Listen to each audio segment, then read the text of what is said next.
पहला question drill machine से था।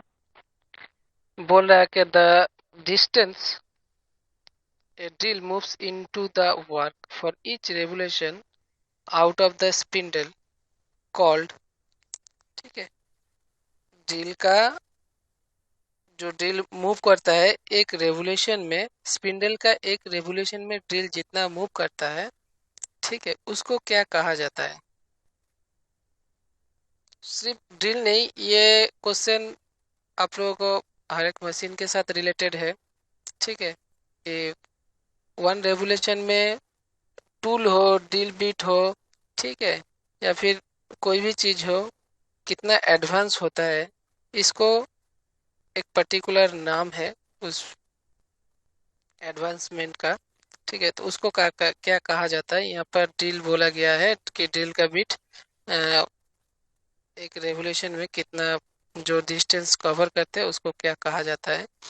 पहला ऑप्शन है, मैंने जब लेथ मशीन पढ़ा था तब इसके बारे में डिस्कस किया था। ड्रिल के बारे में भी जब ड्रिल मशीन पढ़ा तब भी थोड़ा बहुत डिस्कस किया था। तो क्या ऑप्शन होने वाला है। ऑप्शन ए है feet of drill, drill machine का फीट कहा जाता है। ऑप्शन बी है speed of drill, drill machine का स्पीड कहा जाता है। सर ऑप्शन थोड़ा सी। सा ही दिख रहा है, कट कट के आ रहा है फोटो। ओके, फिर से चालू करता हूँ। अच्छा,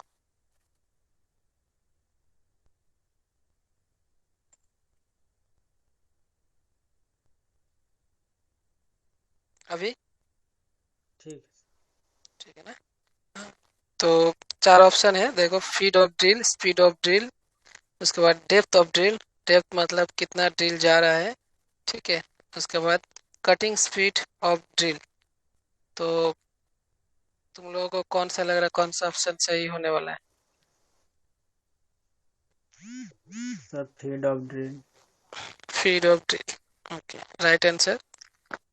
तो वन रेवोल्यूशन में जितना डिस्टेंस कवर करता है वो ड्रिल हो या फिर अ, आपका जो टूल हो किसी भी मशीन का, वन रेवोल्यूशन में जितना कवर करता है उसको फीट कहा जाता है।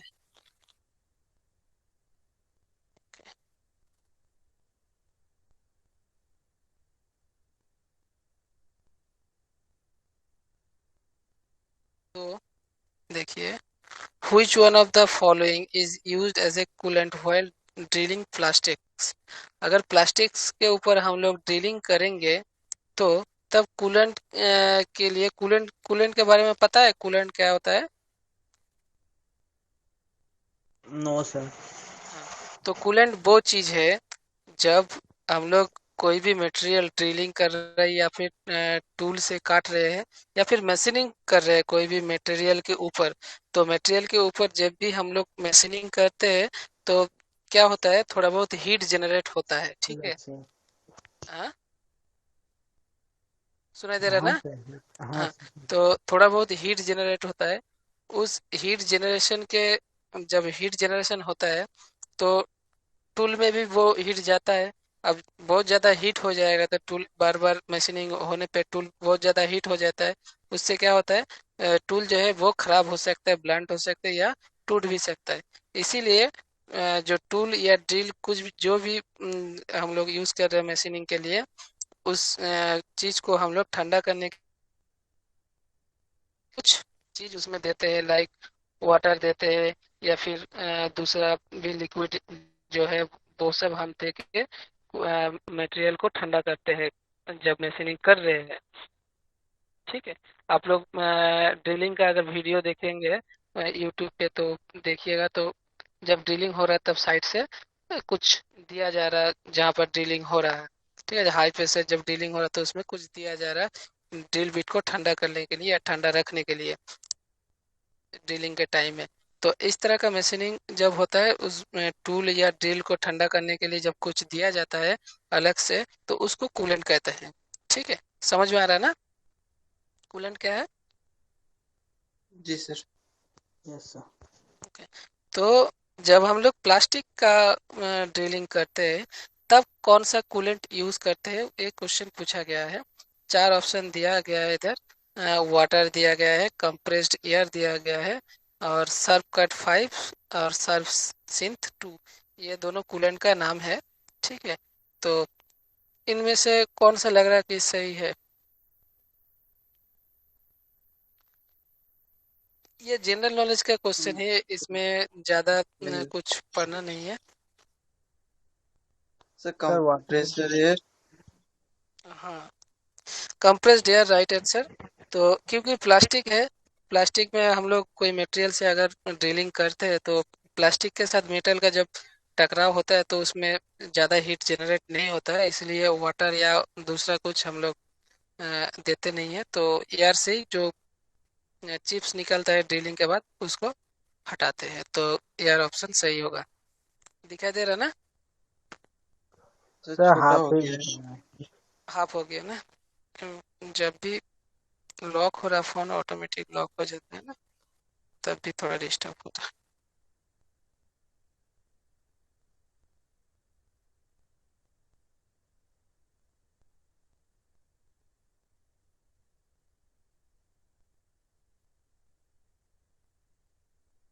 अभी ठीक है? Yes sir. Yes. Okay, next third number question है। For sawing cast iron the coolant used is.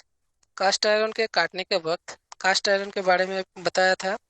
ठीक है, कास्ट आयरन हम लोग लेद मशीन के जो बेड है उसमें हम लोग यूज़ करते हैं, और जो ड्रिलिंग मशीन का बॉडी है वहाँ पर भी हम लोग कास्ट आयरन यूज़ करते हैं। तो ये जो कास्ट आयरन है, इसको हम लोग जब काटते हैं तो इसमें हम लोग कौन सा कूलेंट का यूज़ करते हैं? ठीक है, ये मैंने नहीं पढ़ाया था, फिर भी क्वेश्चन डाला है। ठीक है, तो थोड़ा अंदाजा से बताइए कौन सा लगना चाहिए। तो चार ऑप्शन दिया गया है: water, dry air, kerosene, soluble oil. तो आप लोगों को कौन सा लगता है कि कास्ट आयरन काटने के टाइम हम लोग यूज कर सकते हैं? सर किरासन। केरोसिन, और कोई?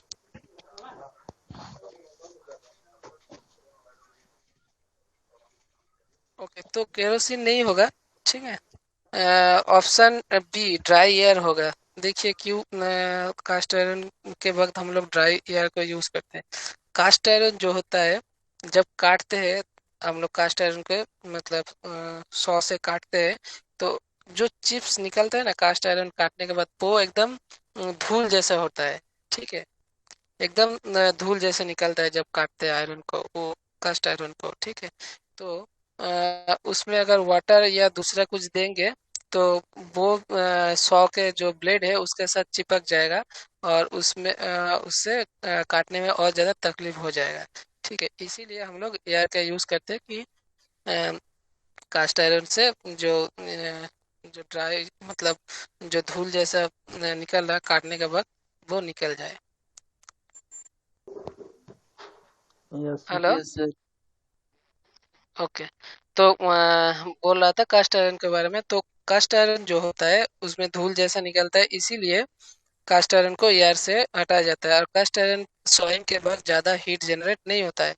ठीक है, उसका जो मॉलिक्यूल से कुछ इस तरह से बना हुआ है कि हीट को सोख लेता है, तो ज़्यादा हीट जनरेट नहीं होता है, इसीलिए हम लोग दूसरा कूलेंट का यूज़ भी नहीं करते, सिर्फ ड्राई एयर से काम चल जाता है। इसीलिए हम लोग कास्ट आयरन के कूलेंट के रूप में ड्राई एयर का यूज़ करते हैं। ठीक है, समझ में आया ना? जी सर। Yes sir. आप लोग मेटल्स के बारे में जो एक्चुअली टेक्निकल का बैकग्राउंड रहेगा जिसका, वो आगे जाके मेटल के बारे में पढ़ेंगे, तो उसमें अलग अलग जो उसका मॉलिक्यूल्स है उसके बारे में पढ़ेंगे, तो ज़्यादा समझ में आ जाएगा कि किसका मॉलिक्यूल कैसा है, उसमें किस तरह का कूलेंट यूज़ करता है, वो समझ में ज़्यादा आएगा। ओके, तो नेक्स्ट क्वेश्चन है, the bull gear in A shaper is driven by. Bull gear के बारे में पढ़ा था, वीडियो करके दिखाया भी थे कौन सा बुल गियर है। तो बुल गियर किससे चलता है? ठीक है, स्लाइडिंग ब्लॉक, या फिर ए पिनियन, अ शाफ्ट, अ पुली। तो कौन सा ऑप्शन, कुछ याद आ रहा है? बुल गियर के बारे में जब वीडियो दिखाया था, बुल गियर के साथ कुछ अटका हुआ रहता है जो जिसको बुल गियर को घुमाता है। यस सर, बोले तो वो रॉक एंड पिनियन मेथड से चलता है। हम्म तो इसमें कौन सा ऑप्शन सही रहेगा? तो शायद पिनियन। Pinion, right answer. तो ये पिनियन से जुड़ा हुआ रहता है, ठीक है। तो उस पिनियन ही बुल गियर को घुमाता है।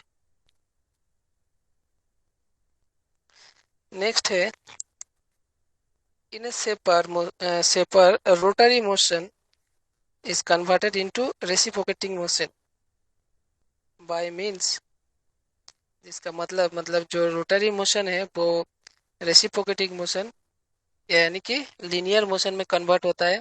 वो भी दिखाया था किस तरीके से रोटरी मोशन, मतलब जो बुल गियर घूम रहा है वो रोटरी मोशन है। रेसिप्रोकेटिंग मोशन मतलब जो रैम है वो फॉरवर्ड बैकवर्ड डायरेक्शन में आ रहा है जा रहा है, वो लीनियर मोशन या रेसिप्रोकेटिंग मोशन में कन्वर्ट हो रहा है। तो वो किसकी मतलब वजह से हो रहा है, ठीक है। तो चार ऑप्शन दिया गया है, worm and worm wheel, rack and pinion, ठीक है। तीसरा है rocker arm and bull gear, चौथा है shaft and pulley.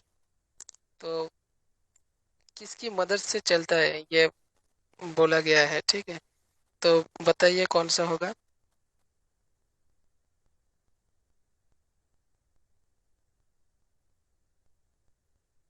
Sir warm and warm well. नहीं, वर्म व्हील नहीं होगा और रैक पिनियन भी नहीं होगा। सी और डी में से होगा।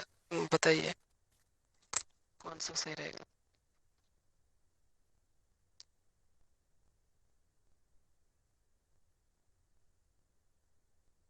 Sir C number, rocker arm and bull है।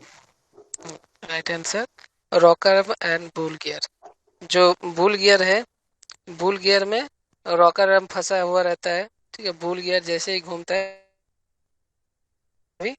वो, जैसे पेंडुलम होता है ना, ही रॉकर आर्म को वो हिलाता है। तो रैम है, रैम जुड़ा हुआ रहता है रॉकर आर्म को, उस वो रेसिप्रोकेटिंग मोशन में कन्वर्ट करता है, ठीक है। अगर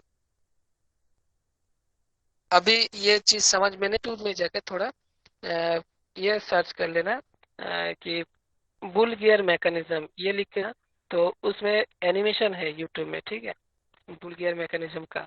तो वो पूरा दिख जाएगा कि बुल गियर मैकेनिज्म किस तरीके से काम करता है उसमें, कैसे बुल गियर के साथ जो रॉकर आर्म है वो लगा हुआ है। अभी तो मैं वीडियो नहीं दिखा सकता क्योंकि घर में हूँ, और नहीं तो कॉलेज में दिखता रहता तो दिखा देता किस तरीके से काम कर रहा है। ऐसे भी दिखाया था आप लोगों को,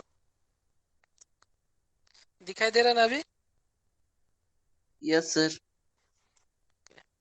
तो ऑप्शन सी होगा, rocker arm and bull gear. Next है, one complete rotation of bull gear in a shaper gives ram. एक कंप्लीट रोटेशन, बुल गियर का एक कंप्लीट रोटेशन में शेपर का जो रैम रहता है वो क्या होता है? वन फॉरवर्ड स्ट्रोक, एक फॉरवर्ड स्ट्रोक होता है रैम का। बी है वन रिटर्न स्ट्रोक, एक रिटर्न स्ट्रोक होता है। ऑप्शन सी बोल रहा है कि one forward stroke and one return stroke, एक फॉरवर्ड स्ट्रोक होता है एक रिटर्न स्ट्रोक होता है। चौथा बोल रहा है नो मूवमेंट, कोई मूवमेंट ही नहीं होता है। तो कौन सा ऑप्शन सही होने वाला है कि बुल गियर का वन रेवोल्यूशन में क्या होता है?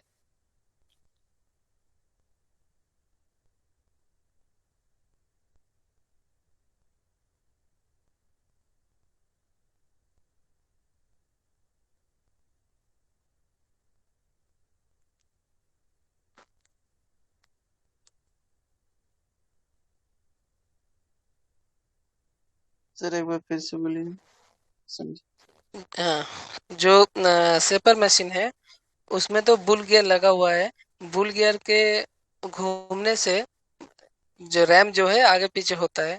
तो यहाँ पर क्वेश्चन में बोला जा रहा है कि बुल गियर का पूरा एक पाक, मतलब एक चक्कर पूरा घूमने पे रैम जो होता है वो क्या होता है, वन फॉरवर्ड स्ट्रोक, मतलब एक बार सामने जाएगा।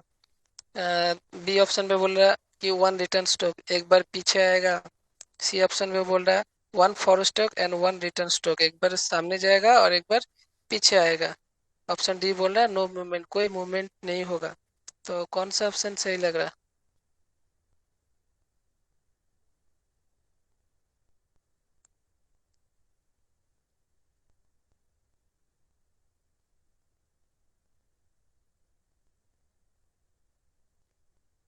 Sir C number.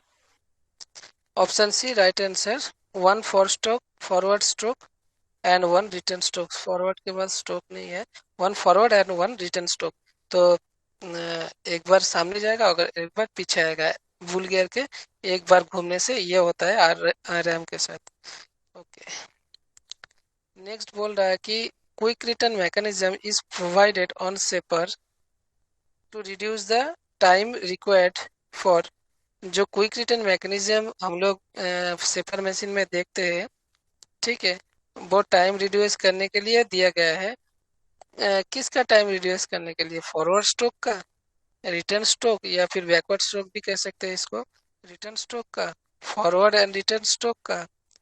कोई भी नहीं, चार ऑप्शन दिया गया है, तो कौन सा ऑप्शन सही लग रहा है?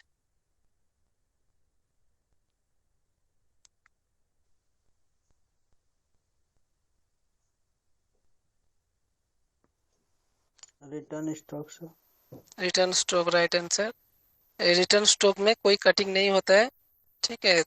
आप लोगों का जो सेपर मशीन है, सेपर मशीन का रिटर्न स्ट्रोक में कोई कटिंग नहीं होता है, इसीलिए उसको उसका टाइम रिड्यूस करने के लिए जो क्विक रिटर्न मैकेनिज्म है वो सेपर मशीन में प्रोवाइड किया गया है, ताकि जल्दी जल्दी मशीनिंग टाइम जो है वो घट जाए और जल्दी काम हो। गर्मी में हॉलीडे नहीं मिलता है क्या? अभी तो तुम लोग का हॉलीडे ही है, सब घर में पंखा के नीचे सो के पंखा क्या सर, कुछ भी ना, काम नहीं हो रहा है अलग से गर्मी में, छुट्टी पूरा पसीना तो फेंक रहा है।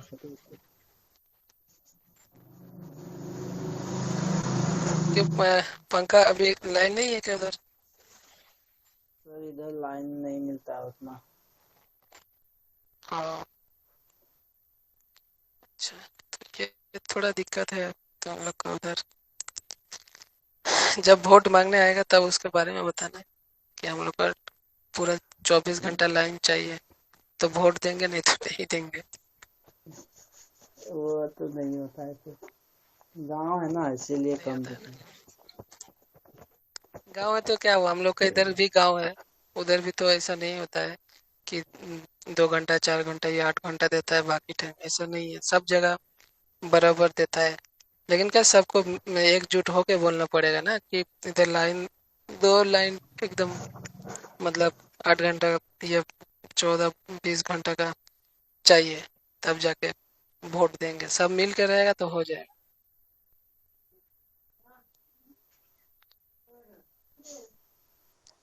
ओके, तो नेक्स्ट आते हैं।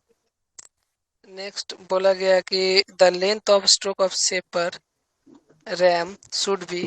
जो सेपर का लेंथ ऑफ स्ट्रोक है सेपर मशीन का, हाँ, उस लेंथ ऑफ स्ट्रोक में रैम को कैसा होना चाहिए वो कहा गया है, चार ऑप्शन दिया गया है। Exactly equal to the length to length of card to be taken. Length of card to be taken, जितना हम लोग कट रहे रैम का लेंथ ऑफ स्ट्रोक की उतना ही रखना चाहिए। ऑप्शन बी में बोला less than the length of card to be taken, जितना हम लोग मेटल के ऊपर काटेंगे उससे कम लेंथ ऑफ स्ट्रोक लेना चाहिए। ऑप्शन सी में कहा गया more than the length of cut to be taken, जितना हम लोग काटेंगे उससे ज़्यादा लेंथ ऑफ स्ट्रोक लेंगे। ऑप्शन डी बोला नन ऑफ द एबव, कोई भी नहीं। तो कौन सा ऑप्शन सही रहेगा?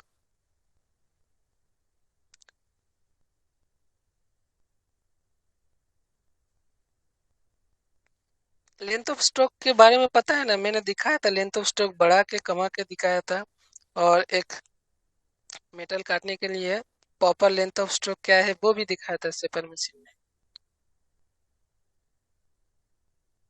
सर एग्जैक्टली मतलब sir exactly equal to the length of cut to be taken. ठीक है, एग्जैक्टली जितना काटना है उतना हम लोग नहीं लेंगे, उससे थोड़ा ज़्यादा लेंगे ताकि मशीनिंग में कोई प्रॉब्लम ना हो। ठीक है, तो थोड़ा ज़्यादा, एकदम ज़्यादा नहीं, थोड़ा सा ज़्यादा, 1 सेंटीमीटर। ठीक है, इतना। तो ऑप्शन सी सही रहेगा, मोर देन द लेंथ ऑफ काट टू बी टेकन। जितना हम लोग काटेंगे उससे थोड़ा ज़्यादा लेंगे, थोड़ा ज़्यादा। ठीक है, नेक्स्ट है, which one among the following operation is not performed on shaper. चार ऑप्शन दिया गया है, उनमें से कौन सा ऑपरेशन जो है सेपर मशीन में नहीं होता है। तो देख के बताइए कौन सा सही रहेगा।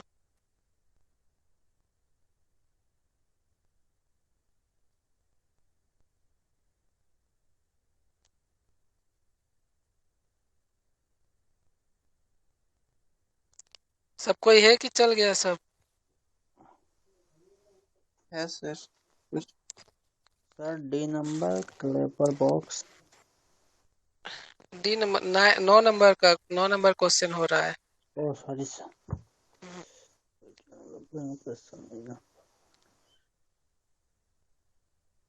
Sir cutting and threading. हाँ, कटिंग भी थ्रेड, वो एंड नहीं है। ठीक है, कटिंग भी थ्रेड, तो सेपर मशीन में हम लोग भी थ्रेड नहीं काट सकते। Right answer. और कितना क्वेश्चन है? 13 क्वेश्चन है, ओके, ज्यादा नहीं है। आज खत्म कर दे या फिर दूसरा दिन करें? खत्म कर दीजिए सर। ओके, तुम लोग रहेगा तो मुझे कोई प्रॉब्लम नहीं है। नेक्स्ट क्वेश्चन है, which one of the following is not a part of shaper. तो चार ऑप्शन दिया गया है, कौन सा कौन सा पार्ट जो है वो सेपर का नहीं है वो पूछा गया है। तो बताइए इसमें से। ऑप्शन है पुल, टेल स्टॉक, चौथा है क्लैपर बॉक्स। तो कौन सा ऑप्शन मतलब जो है में होगा, बताइए।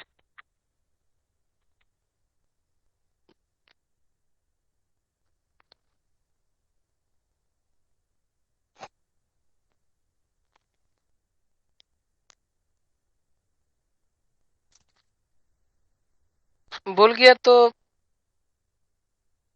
सेपर में ही रह रहता है।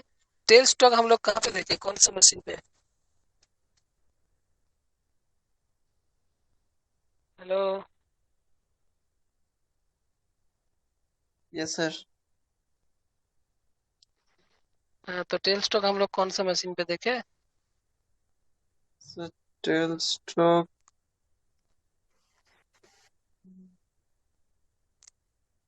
टेल स्टॉक जो है वो होने वाला है इसका आंसर। टेल स्टॉक हम लोग लेद मशीन पे देखते हैं, क्लैपर बॉक्स भी हम लोग को सेपर मशीन में देखने को मिलता है। ठीक है, जी सर। ओके। नेक्स्ट है, the size of shaper specified by. जो सेपर मशीन का हम लोग अगर खरीदने जाए सेपर मशीन, तो जो साइज देख के हम लोग क्या किसका साइज देख के सेपर मशीन खरीदेंगे? तो इसके बारे में शायद तब जिक्र नहीं किया था, तो मैं बता देता हूँ।